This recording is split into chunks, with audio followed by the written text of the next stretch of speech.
자, 계시록 오늘 자료를 너무 중요한 부분을 하기 때문에 자료를 다 해드렸는데 곧 이제 계시록 5권 책자를 해드릴 예정이에요. 그 부분이 말미 부분에 나오는 부분을 오늘 발표해서 인쇄를 해드리겠어요. 다 같이 이걸 가지고 말씀을 합니다. 계시록 14장 14절부터 16절 같이 읽습니다. 또 내가 보니 흰 구름이 있고 구름 위에 사람의 아들과 같은 이가 앉았는데 그 머리에는 금열관이 있고 그 손에는 이한 낫을 가졌더라. 또 다른 천사가 성전으로부터 나와 구름 위에 앉은 이를 향하여 큰 음성으로 외쳐 가로되 네 낫을 휘둘러 거두라. 거둘 때가 이르러 땅에 혹시 다 익었음이로다 하니 구름 위에 앉으신 이가 낫을 땅에 휘두르매 혹시 거두어지니라.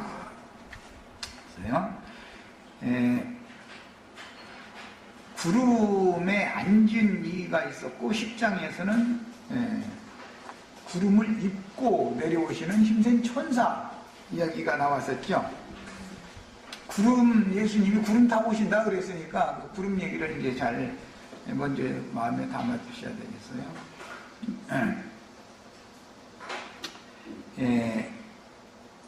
그런데 오늘 읽은 이제 이 말씀에 보면 그 예리한 낫을 휘둘러서 거두라 그랬고 낫을 땅에 휘두르매 곡식이 거두어졌다 이렇게 번역이 됐기 때문에 이런 문제를 그 문자적인 의미를 지난 시간에 간단하게 말씀을 드렸었고 오늘은 이제 상세하게 말씀을 나눌 거예요.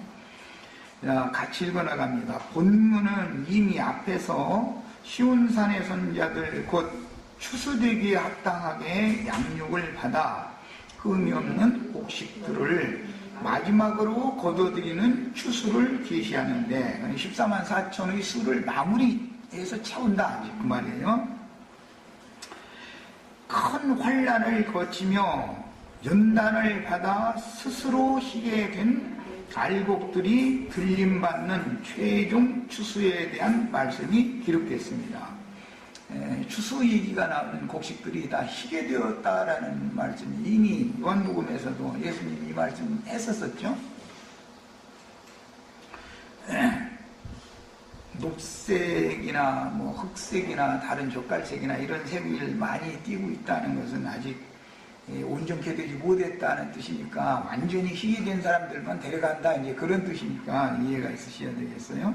자, 그 다음에 흰 구름 위에 계신 인자는 앞서가신 모든 선진들의 영들에게 공이 되어 공개적으로 강림하시는 이것을 누가복음 17장에서 주님은 인자의 나타나시는 날에 이렇게 표현했어요.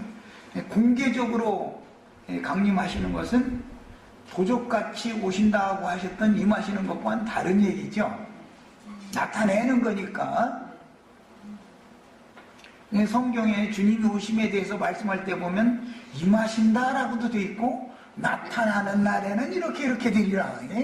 임하시는 말씀이 나오고 나타나는 날이 나와요. 기독교계에서는 이런 말씀이 성경에 있다는 것 자체도 사실은 몰라요. 거의 이런 것은 다루지를 않죠. 성령이 되신 구속을 이룬 후에 성령이 되신 주님은 매 세대에게 교회 시대 전 기간 동안 이방의 충만이 채워지기까지, 즉 지금 이 마지막 추수가 오늘 우리가 나눈 이 마지막 추수가 끝날 때까지 즉 이방의 충만함이 차기까지 계속 매 세대에게 임하셨죠. 그렇게 오신 것은 어떻게 오신 거예요? 도적같이 오시는 거였었어요. 오늘 우리에게도 지금 도적같이 오시는 거예요. 그런데 계속 그렇게 임하시기만 하는 것이 아니라 모든 사람이 다 볼 수 있도록 나타내실 때도 있다 이 말이죠. 그럼 마감이죠. 나타내신다 이거는 마무리예요. 우리 속에 그분이 임하셔서 우리와 함께 계셔야 우리가 주와 함께 영광 중에 나타나리라 하는 날 거기 참여할 수 있죠. 이게 임하시는 주님과 나타내시는 주님에 대해서 정확하게 알고 있어야 돼요. 성경이 말하는 의도를 추수 얘기를 하려면 제일 중요한 거 이 부분이. 자, 이제 이미 계시록 10장 1절 이하에는 구름 속에 계신 구름을 입고 내려오시는 힘센 천사의 모습으로 와가지고 주의 사랑하는 제자를 대표하는 사도 요한에게, 이 사도 요한은 요한복음 21장에 보면 세상 끝날까지 그를 살려놔둔다 이렇게 돼 있었죠. 그러니까 사도 요한이 마지막 증거를 하면은 세상 끝의 추수를 위한 마무리 말씀을 받아서 증거를 하는 것이고, 실제로는 11장에 넘어가서는 두 증인들이 그 사역을 승겨받았었죠. 사도 시대가 끝나면 증인들의 시대로 이어진다 이 말이에요. 2000여 년 동안은 지금 사도 시대가 아니고 증인들의 시대죠. 온 땅의 주 앞에 보셨었다가 고냄을 받은 일곱 영들, 일곱 눈들, 증인들의 시대예요. 이런 시대적인 전환도 알아야 되는 거예요. 그 다음에 사도 요한에게 작은 책의 말씀을 주시고 다시 증거하게 하셨으니, 10장에서 그렇게 했죠. 모든 민족에 나가서 네가 다시 예언하여야 하리라 해서 보내줬어요. 자, 그러니까 이제 계시록 14장 오늘 읽은 말씀에 낫을 땅에 휘둘러서 곡식들을, 땅의 곡식들을 거두소서 그랬는데, 주님께서 땅에 낫을 휘두른다라는 것은 주님께서 추수꾼들을 세상에 보내시기 위하여 예리한 낫과 같은 말씀을 맡은 증인들을 보내신다, 지금 그 말이죠. 그래서 이제 각자 이제 성경책을 봅니다. 자기 성경책. 내가 또 내가 보니 흰 구름이 있고 구름 위에 인자 같은 이가 앉으셨는데, 이것은 10장에서는 구름을 입고 오셨으니까 차이가 있죠. 10장에서는 도적같이 비밀스럽게 증인들에게만 오신 것이고, 여기에서는 구름 위에 앉아 계신 모습으로 이제 공개를 하신 거예요. 당신 그 추수하는 주인이 드러내시는 거예요. 그런데 어떤 모습으로 드러냈냐면 구름을 지금 타고 구름 위에 앉아 계신 모습인 거예요. 이것이 주님 오심이죠. 흔히 말하는 재림이죠. 구름 타고 오시는 주님이에요. 구름 위에 인자와 같은 이가 앉으셨는데 그 머리에는 금멸유관이 있고 그 손에는 예리한 낫을 가졌더라. 또 다른 전사가 성전으로부터 나와 구름 위에 앉은 이를 향하여 큰 음성으로 외쳐 이르되 당신의 낫을, 그러니까 구름 위에 앉아 계신 이가 예리한 낫을 그분이 주인이죠. 힘센 천사가 요한에게 준 말씀의 주인은 힘센 천사잖아요. 그런데 그 당신의 낫을 휘둘러 거두소서 이렇게 표현을 했는데, 이것은 의역이다 이거예요. 휘둘러라는 말은, 자 이제 여기 자료 말씀을 다시 더 가서 봅니다. 한글 번역은 휘둘러 거두소서라고 의역을 했으나 휘둘러의 그 본문은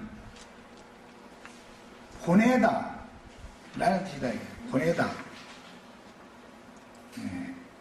그러니까 낫을 보내어 거두소서 이렇게 해야만 더 정확한 번역이다 이거. 낫을 보내어. 지난 시간에 내가 누가복음 12장 말씀을 이제 인용을 할 때 낫을 보내면 그 낫을 주님이 가지고 아버지께로부터 보냄을 받아 왔으니까 주님이 낫을 가지고 세상에 오신 것이죠. 아버지는 낫을 보낸 것이고 세상에 추수꾼으로 예수님을 먼저 보낸 것이고, 예수님이 다시 사도들을 또 낫을 맡긴 사도들을 보내죠. 이게 보내요. 그런데 휘둘러 거두소서, 휘둘러라고 하는 것은 뜻을 살려서 의역해 준 것이고, 그 본문을 직역을 하자면 보내요란 말이에요. 보내요. 낫을 보내요 거두소서 이 말이에요. 예수님이 제자들을 보냈고 성령은 이방 땅에 또 증인들을 또 보냈죠. 네. 그런 개념입니다. 낫을 휘둘러 거두소서 그 말은 낫을 보내어 거두소서 그 말이란 말이에요. 직역을 하자면. 그 다음에 이 이제 뜻은 보내다, 보내심을 받다, 통지하다, 가게 하다, 역사하게 하다 등의 뜻이므로 흰 구름 위에 앉은 인자 같은 이께서 낫을 세상에 보내신다는 의미다 이 말이에요. 구름 위에 앉으신 인자 같은 이께서 땅의 곡식을 거두기 위하여 낫을 땅에 보내는 거예요.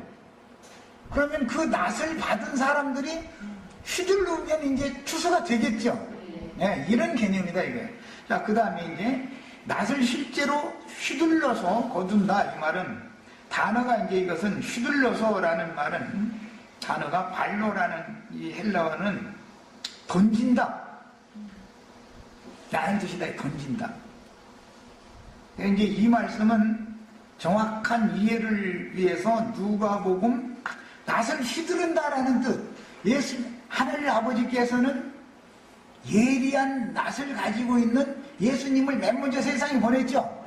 예수님은 아버지 보내심을 받아서 오셔서 추수를 하신 거 아니에요. 최초의 추수꾼은 예수님이니까.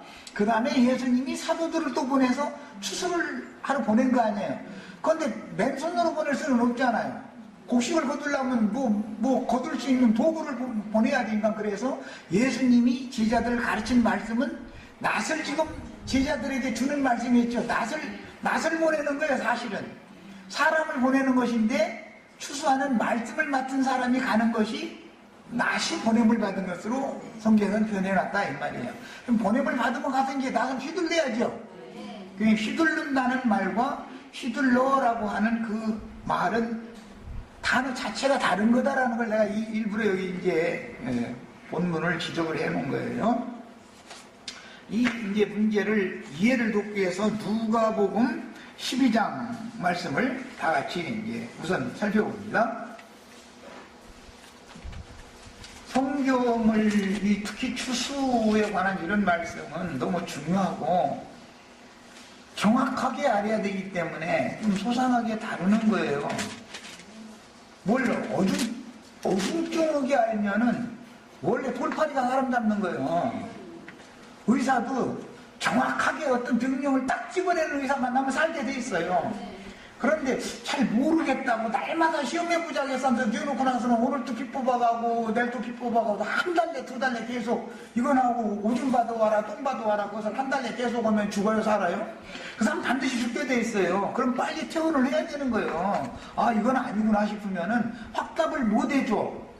더 검사를 해봐야 되겠습니다. 어쩝니다. 한데 시간이 점점 오래 가버려. 그러면은 빨리 퇴원을 해서 확실하게 딱 이 병명은 뭐다라고 딱 집어낼 수 있는 사람을 만나면서 하는 거예요, 이제. 근데 거기 계속 누워있으면 죽는 거예요.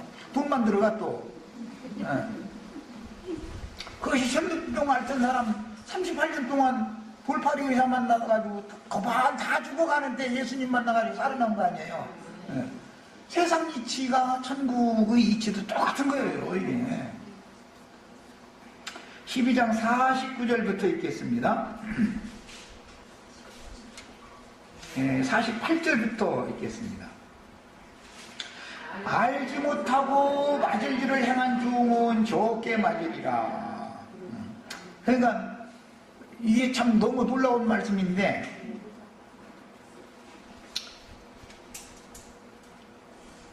어떤 맞을 일을 하는데 모르고 일을 저지를 수도 있고 뻔히 알면서도 뭐 억하심정이라고 그러지 그냥 어기느라고 일을 저지를 수도 있죠. 그런데 모르고 행했어도 맞기는 맞는 거예요. 안 맞는다고 되어 있는 게 아니에요. 적게 맞아요. 적게 맞는다는 것은 최종 추수가 된 다음에 바깥 어둠에 쫓겨난다는 말이고 많이 맞는다라는 것은 영영한 불못 속에 던져진다. 지금 이 말을 하느라고 예수님이 얘기한 거예요. 그 이제 바깥 어둠에 쫓겨나는 수가 있느냐고. 지옥 아니면 천국 둘 중에 하나지. 이렇게 나오면 그러면 그 사람 말대로 자기는 지옥으로 갈 거예요. 할 수 없어 이것은. 자기가 그렇게 믿으니까. 야, 쥐약을 먹으면 모르고 먹었어도 죽어요 안 죽어요? 죽는데 의사를 잘 만나면 고생고생히 하다가 살아나는데 병신으로 살든지 옆은 수가 다 되겠지만 어쨌든 뭐 그렇게 되는 거예요. 그런데 쥐약을 억하심정으로 먹으면 많이 마셔버려요. 조금만 그냥 마셔요? 그건 살릴 수가 없어. 죽으려고 먹었는데 한 병을 다 먹어버렸는데 그거 어떻게 살려? 조금 입맛만 다시고서 혀가 잠깐 이렇게 꼬부라진 상태에서 병원에 끌려가면 그냥 살아날 수는 있지만 뭐 말은 더듬고 살지라도 나중에. 세상 이치를 내가 예를 드는 거예요. 예수님이 뭔 말씀하시고자 하는지를 이해를 시키려고. 자, 그래서 무릇 많이 맡은 자에게는 많이 요구할 것이요 많이 맡은 자에게는 많이 달라 할 것이다. 이것은 총지기 사명을 받는 문제와 말씀드린 거예요. 예수님이 이제 총지기 사명을 맡기려면 맡기려면 뭘 줘야 되잖아요. 그런데 좋게 주는 게 아니라 지금 던져주는 거예요. 말하자면. 그러면 베드로는 많이 받아야 되는 거예요. 던지는 대로. 이제 예수님은 막 던지고 베드로는 막 받아야 되는 거예요.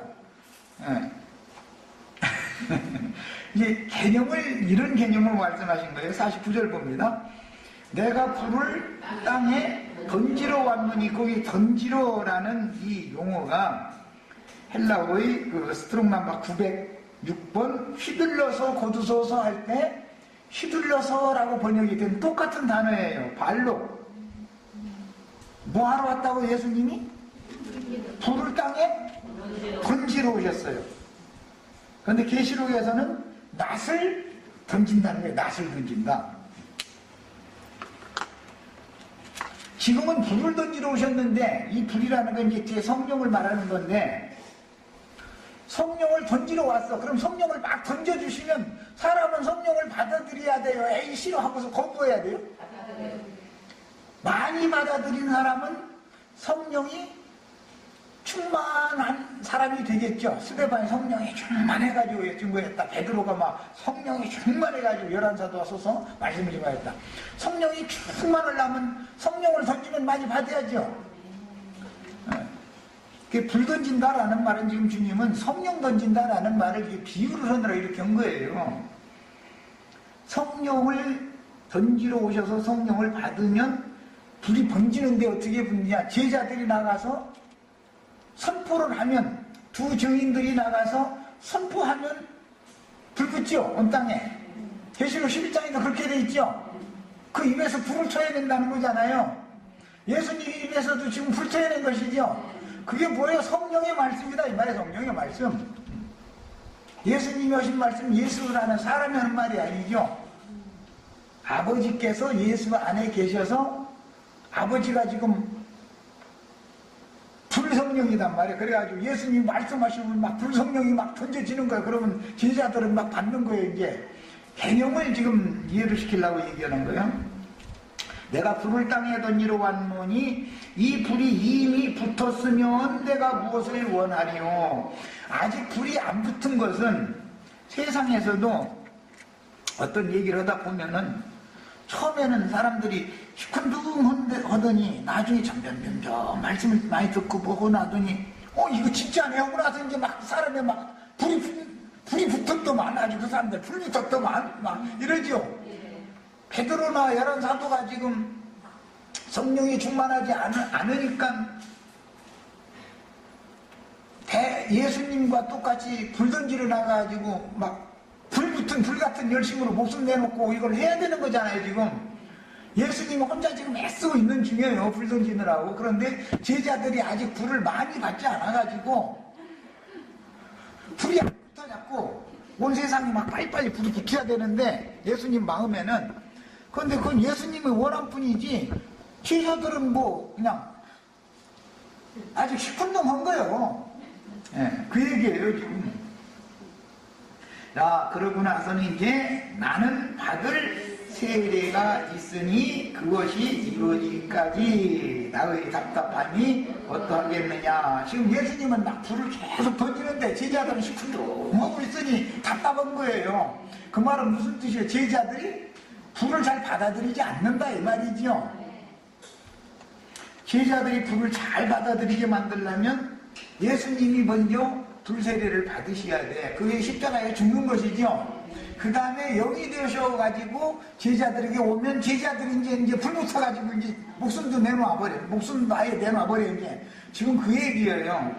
자, 예수님이 사도들에게 불 던졌고 사도들이 또 증인들에게 불 던졌고 성령께서 오늘 우리들에게 불을 던지고 있는 중이에요. 그럼 많이 받으셔야 돼. 많이. 예. 많이 받으려면 이제 흔히들 5달란트 받는 얘기 참 좋아하는데 1달란트, 2달란트, 5달란트 5달란트를 받으면 5달란트 남길 수 있죠. 1달란트밖에 안 받으면은 불이 꺼질 뚱말뚱한 상태니까 다른 못을 불을 붙이들 누려. 1달란트 받으면 그러면 기왕이면 많이 받아가지고 많이 많은 농산물을 주님의 것으로 돌려드리는 충성된 종들이 다 되셔야 되겠어요. 여기 이제 던지러 왔다 이 말이 계시록 14장에서는 휘두름의 땅의 곡식이 거두지니라. 휘두름에라고 번역이 됐어요. 발로라는 이 헬라어는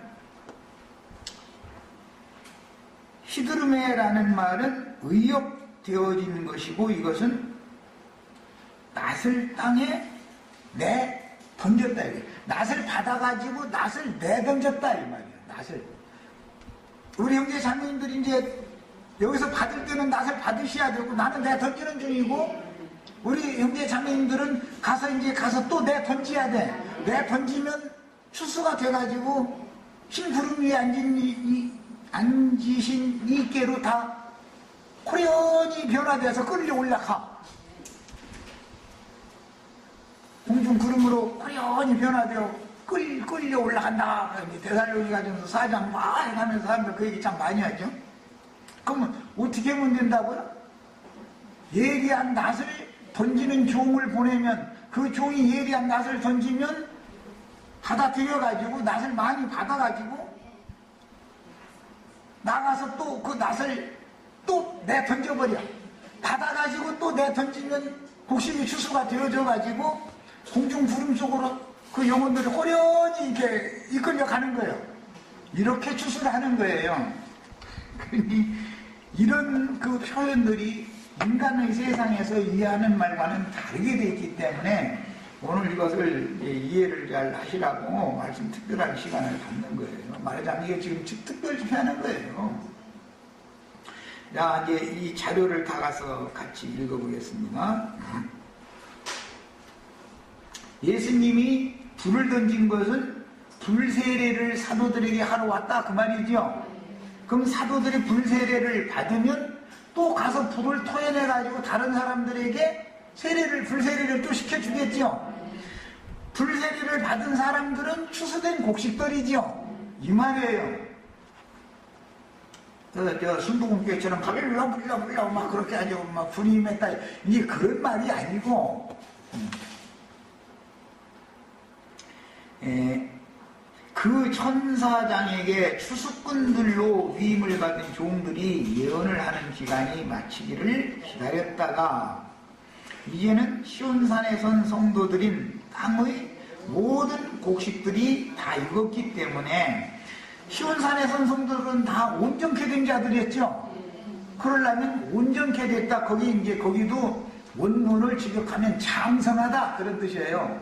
원문은 장성한 자가 됐다 이 말이에요. 우리 형제 자매님들도 영적으로 다 장성해지셔야 되겠어요. 그것이 온전한 사람이다 이 말이에요. 온전한 사람. 온전한 사람이라는 말은 무슨 사람이라고요? 장성한 사람이다. 그리스도의 분량에 이르기까지 장성하도록 잘한 사람들을 말하는 거예요. 그게 온전케 됐다 그러는 거예요. 세상에서도 사람의 생명으로 태어나면 군대 갔다 오면 대학 졸업하면 결혼시켜도 부모의 도움을 받지 않아도 저희끼리 살아나갈 수 있죠. 그럼 그게 장성했기 때문에 그렇죠. 그럼 이제 사람 노릇하는 거잖아요. 그때부터는. 그 전까지는 부모님이 사람 노릇하게 해주려고 그냥 가르쳐야 되고 뭐해 잔소리해야 되고 뭐 막 다 해야 되잖아요. 심지어는 아주 어릴 때는 뭐 밑도 닦아줘야 되고 세수도 시켜줘야 되고 목욕도 시켜야 되고 뭐 젊을 때는 날마다 그러잖아요. 근데 이제 어느 정도 자라면 지 손으로 지가 지 목욕하려고 그러고 이제 어느 정도 이제 지가 어른 될 때쯤 되면 엄마가 막 목욕 시킨다고 하면 싫다고 어디가 목욕할 거라고 막 하면서 엄마 목욕 못 시키게 하죠. 그 자꾸 이제 자라가고 있다는 증거인데 완전히 군대 갔다 온 사람을 그 아들을 엄마가 너 목욕하자 해가면서 따뜻물 데워가지고 목욕탕에 가서 옷 뺏기려고 하면 가만히 있어요. 엄마가 지금 왜 이러느냐고 그래요. 지 스스로 사람으로 할 수 있으니까 엄마 손 필요 없다고 그러죠. 이런 개념을 온전케 됐다 그러는 거예요. 온전케 됐다. 자, 그러면 장성한 자가 되면은 장성한 자 같으면 아버지가 늙어가지고 이제 힘이 없어서 묻으니까 아버지 어머니 묻으니까 아버지 어머니가 저한테 해주던 일을 지가 하죠. 집안일을 장성한 자가 맡아야지 늙은이가 맡아갖고는 집안이 안 되잖아요. 하나님의 일을 아들이 했고 아들이 사도들에게 맡겼고 사도들이 증인들에게 맡겼고 그 무슨 일이냐 천국 농사를 대를 이어서 한다 이 말이에요. 대를 이어서 그래야 하나님의 뜻이 이루어진다 이 말이에요.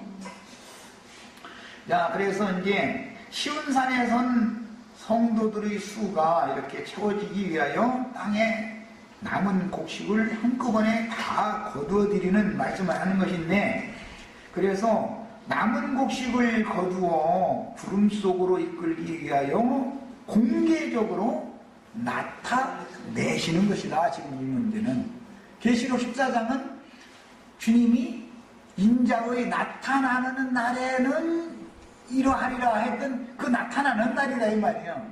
임하는 날이 아니에요. 지금은 나타내시는 날이에요. 공개적으로. 그래서 나타내시는 것이니 추수하는 나팔을 부는 자들의 나팔소리로 오시오. 주님 그렇게 오신다고 했죠. 나팔소리와 함께 오신다. 하나님의 나팔과 천사장을 호령으로 오신다 이렇게 돼 있죠. 그러니까 나팔을 부는 것이 예리한 낫을 받아가지고 휘두르는 것이죠. 네, 그 말이에요. 그것이 곧 성령과 신부의 말씀이다 이거예요. 치후 말씀이다 이거예요.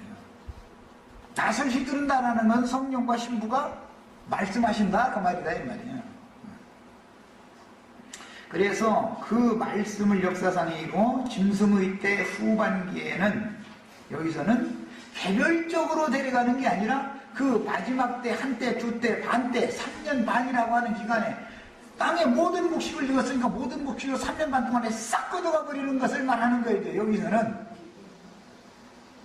그 전에는 예수를 믿었는데 자기가 사는 세대 동안 성실하게 믿음 생활을 하다가 각자의 수명에 따라서 데려감을 받고 비밀스럽게 이렇게 했죠. 추수를 비밀스럽게 했죠.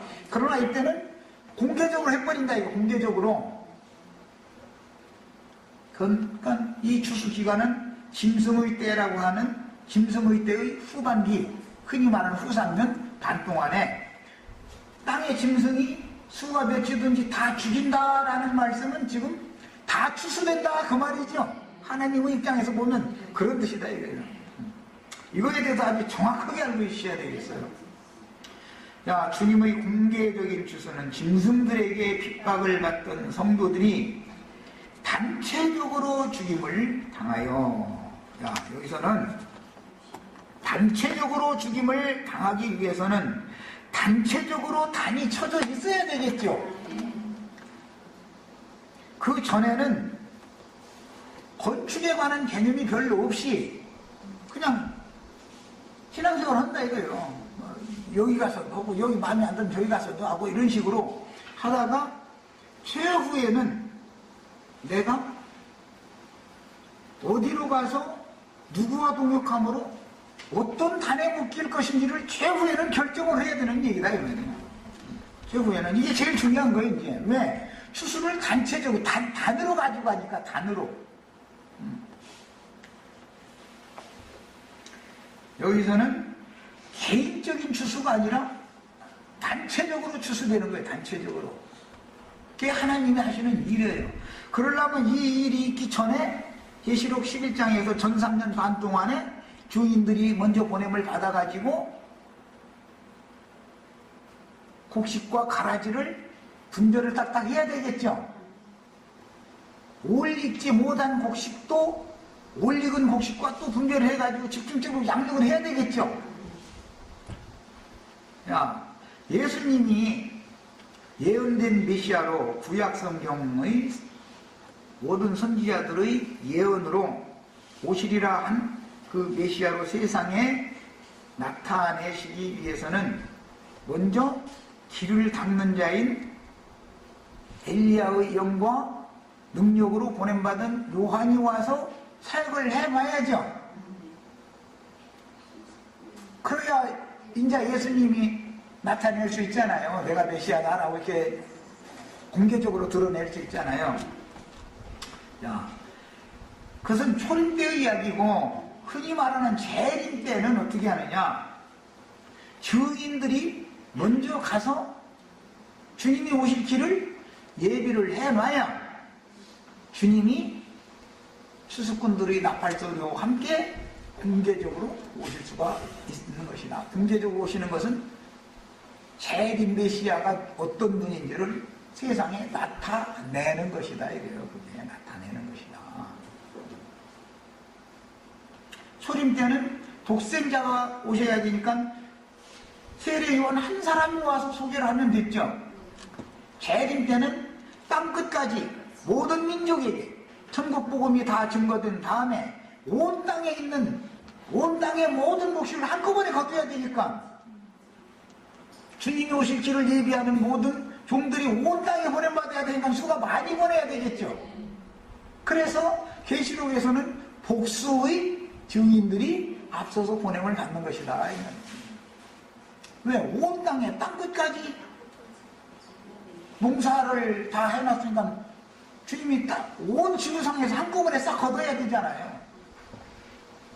이런 경륜을 알아야 되는 거예요. 제일 중요한 건, 성경을 이해할 때 제일 중요한 것은 하나님의 마음속에 감춰놓은 비밀의 경륜이다.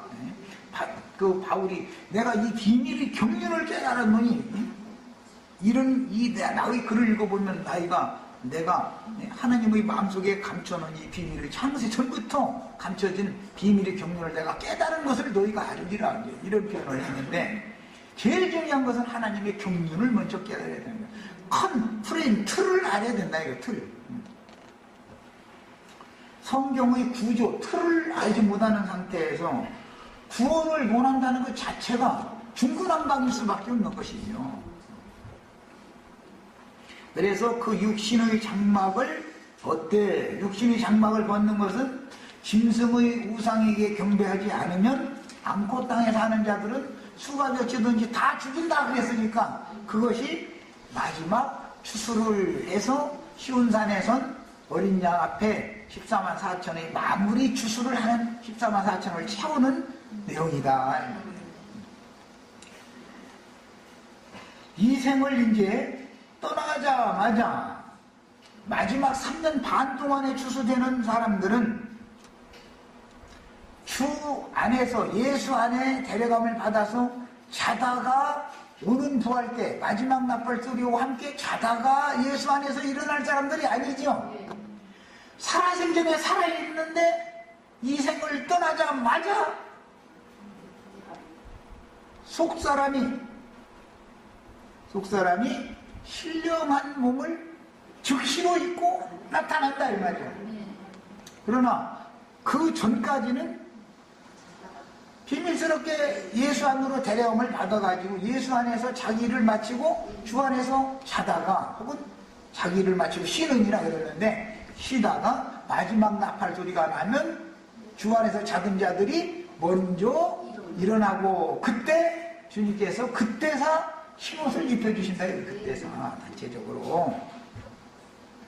그때사 이미 이 땅에서 다 자기 구원을 이룬 사람들이에요. 그런데 그때사 이제 흰 두루마기로 완전하게 다 입혀준다라는 말은 참 굉장히 어려운 말로서 이게 그리스도의 심판 때다. 그래가지고 그 흰옷은 보석 물린 옷이다라는 말인데, 보석 물린 옷을 입을 권세를 가진 자는 첫째 부활로 일어나서 오는 세상에서 1000년 동안 그리스도로 더불어 제사장이 되어 왕으로 가기 위하여 거룩한 성에 들어간 권세를 받아가지고 주와 함께 거룩한 성을 통해서 오는 세상에 내려올 수 있는 사람들이고, 그때 주 안에서 자다가 일어났는데 주님이 주신 보석 물린 옷을 입지 못한 사람들은 바깥 어둠에 쫓겨날 자들이다. 수는 그들이 훨씬 더 많다. 이것은 내가 계속해서 말씀을 드렸어요. 이게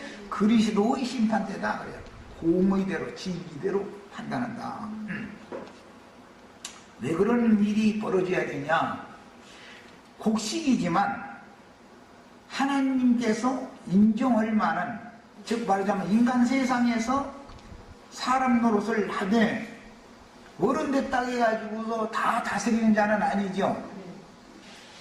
나라가 요구하는 어떤 수준에 이르러가지고 뭐 사법고시든지 행정고시든지 무슨 고시에 패스를 한다든지 고관에 올라가려면, 고위공직자가 되려면, 아니면 다른 어떤 방법으로 그런 공직에 근무를 했고 전 국민이 인정할 만한 수준에 이르렀어야 주님께서, 대통령이 그 사람을 불러다가 장관으로를 앉히든 무슨 뭘 하든 해가지고서 함께 다스릴 수 있죠. 대통령이 혼자 다스리는 게 아니잖아요.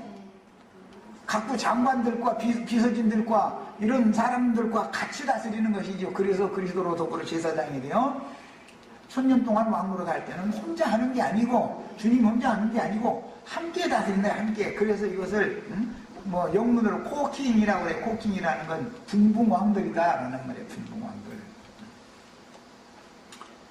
이런 이치를 알아야 이제 그리스도 심판대에서 누구는 어떠한 상으로 받고, 누구는 믿었는데도 벌로 받아가지고 영원한 멸망이 아닐지라도 바깥 어둠에 버려질 수가 있는 것이지요.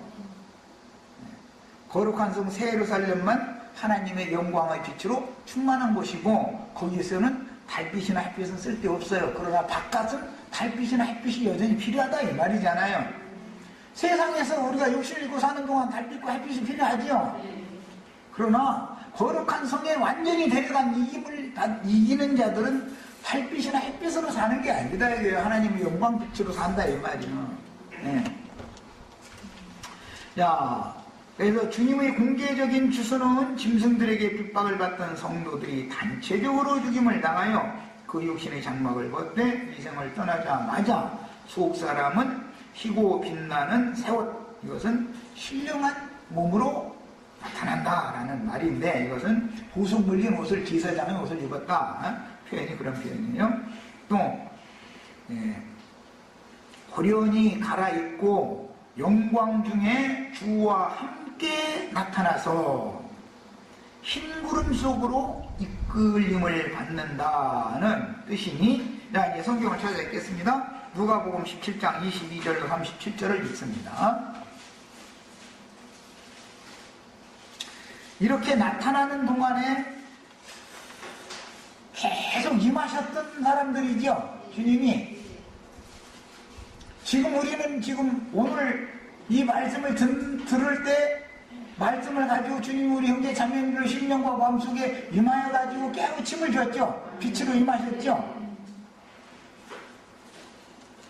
자, 누가복음 17장 말씀을 22절부터 읽습니다. 또 제자들에게 이르시되 때가 이르리니 어린 양의 혼인기약이 이르렀으니 또는 심판할 시각이 이르렀으니 계시록에 이렇게 되어 있죠. 너희가 인자의 날 하루를 보고자 하되 보지 못하리라. 인자의 날이라는 것이 지금 3년 반이었죠. 이게 하루가 아니죠. 이것은 우리로 해서는 인생 전 기간 동안이고, 마지막 추수기간이라는 것은 마지막 한 일에 7년인데 특별히 큰 환란의 때인데 전 3년 반으로 나눠지고, 지금 우리가 계시록 14장 14절에서 16절 사이를 나누는 말씀은 후 3년 반 동안에 마무리 추수가 되는 기간을 말하는 거예요. 그러니까 그것은 날들로 되어 있는 것이지 1260일이라고 하는 여러 날들로 되어 있는 것이 하루가 아니죠.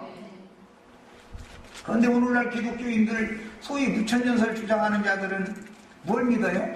몇 년도 몇월 며칠 날 주님이 창공 구름 타고서 이렇게 막 나팔 불어 감솔 때 자기는 죽음을 보지 않고 막 화려히 변화돼가지고 뿅 하고 이렇게 올라간다, 지금 이거 믿고 있죠? 그런데 나는 그런 줄은 절대 없다 이러니까는 완전히 이단 나온 거죠. 이제 사람이 너희에게 말하되 보라 저기 있다, 보라 여기 있다 하리라. 지금 뭐 이만희한테 가야 구원이고, 뭐 장길자한테 구원이고, 뭐 심지어는 나름대로 자기한테 와야 구원이라는 말이, 사람들은 전도한다는 것이 어떤 사람을 자꾸 선전해서 왔죠. 그 다음 어디에 가야 구원받는다 자꾸 이래서 왔죠. 그러나 너희는 그런 데는 가지도 말고 따르지도 말라 그랬으니까 요동하고 건드릴 필요가 없어요. 왜? 주의 성령은 러시아에서도, 미국에서도, 저기 남미에서도, 아프리카에서도, 우리나라에서도, 특히 안양에서도 동시에 얼마든지 임하셔서 그분의 용을 던진다 그러면 불을 던질 수가 있어요. 낫을 얼마든지 던져줄 수 있어. 그럼 받으시면 되는 거예요. 어느 장소에서든. 이제 그런 거예요. 그 다음에 그런데 주님이 오실 때는 어떻게 오기 때문에 여기저기 가지 말라 그러냐면, 번개가 하늘 아래 이쪽에서 번쩍이요 하늘 아래 저쪽까지 비침같이 인자고 자기 날에 그러하리라. 그래서 번개가 반부터 타면 하늘이 끝에서 저 끝까지 다 빛을 본다, 지금 이 말이죠. 우리 형제 자매님들에게 번개불이 번쩍번쩍 해가지고 지금 다 빛이 비춰져야 되는 거예요. 이것은 주님은 순식간에도 얼마든지 오실 수 있죠. 어제까지 이것이 맞다고 철석같이 믿고 있었는데 가만히 들어보니까 내가 뭔가 잘못 깨달았네, 이것이 맞네 하면은 지금 번개불이 반짝하고 온 거죠. 이렇게 오시는 거다 이거예요. 주님은. 그러나 그가 먼저 많은 고난을 받으며 이 세대에게, 그때 당시 세대에게 버림받아야 할지니라. 그 다음 세대들에게 계속 오시려면 일단은 먼저 그 당시 세대에게는 버림을 받아야 되는 것이죠. 그래서 예수님은 이미 마태복음 23장 24장에서도 이 말씀을 또 하셨었는데, 그때 이 세대에게 버림을 받지만 보라, 이 세대가 버림을 받고 내가 인자가 이 세대에서 버림을 받지만 주의 이름으로 오시느니요 할 때까지 이 세대는 나를 보지 못할 것이다. 그 세대 얘기를 했죠. 매 세대가 있기 때문에 그런 거예요. 자, 우리는 많은 세대가 지나간 다음 이 말씀을 나누고 있는 거예요. 자, 첫 시간 여기까지 합니다.